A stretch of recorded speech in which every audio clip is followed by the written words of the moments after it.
پرسەی ڕەوەز کاکەل و خێزانەکەی چیابان شێرە و منداڵە یەکمانجەکەیان ڕۆزی ڕەوەزە کە لە ڕووداوێکی هاتوچۆ هەرسێکیان گیانیان لەدەستداوە. ڕەوەز و چیابان 11 ساڵ بوو پرۆسەی یاسەرگیریان ئەنجامدا بوو. مانگێک لەمە پێش یەکەم منداڵیان لەدایک بوو. ناویان نابوو ڕۆزی، بەڵام ڕووداوێکی نەخوازراوی هاتوچۆ کۆتایی بە ژیانی هەرسێکیان هێنا. براکەم 11 ساڵە زەواجی کرد بوو، چاوەڕوان بوو بۆ هیوا بوو کە خوا کۆرپەچام داتە بەڕاستی دو ساتی ژیاندا خی گەورە بە قسمەتیکردنەوە بوو کچەش جوانیاندای بە ناوی ڕۆزە، بەڵام بەداخەوە هەر ئەوەندە بوو تەنها 1-2 هەفتە لە باوەشی گرت و هەفتەی ئاخیر لەدەوام بوو ئاخر ڕۆژ کە پێش بگاتەوە ماڵی خۆیان و ئیسراحەت بکەن دوا ژیانیان بوو بەڕاست.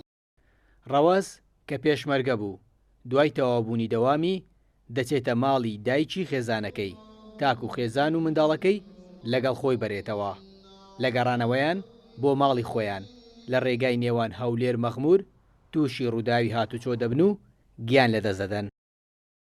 ئەو ڕووداوە تقریبان 2 چارێک ڕوویدا، بەس ئەو تقریبان 1-1.5 هەتا دووشتەش دێژ لایمە پێکەوە نانمان خوارد کە پێکەوە بووین بە تۆپسی دەستی منیگرگوتی لا دەی بێت تەمەشای دارەکەمان بکەیت تقریبان مانگونی وەک 2 مانگ دەبوو ئەم نەمدیت بوو گوت دەی بێت تەمەشایەک بکەی لە نەدیتیاتۆ ئەم دارە وڵات چوم تەمەشایەکم کرد و گۆیتەوە.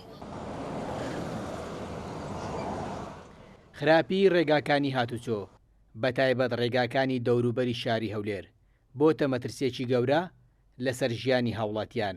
ڕۆژانە چەندین ڕووداوی هاتوچۆ لەسەر ئەم ڕێگایانە ڕوودەدات.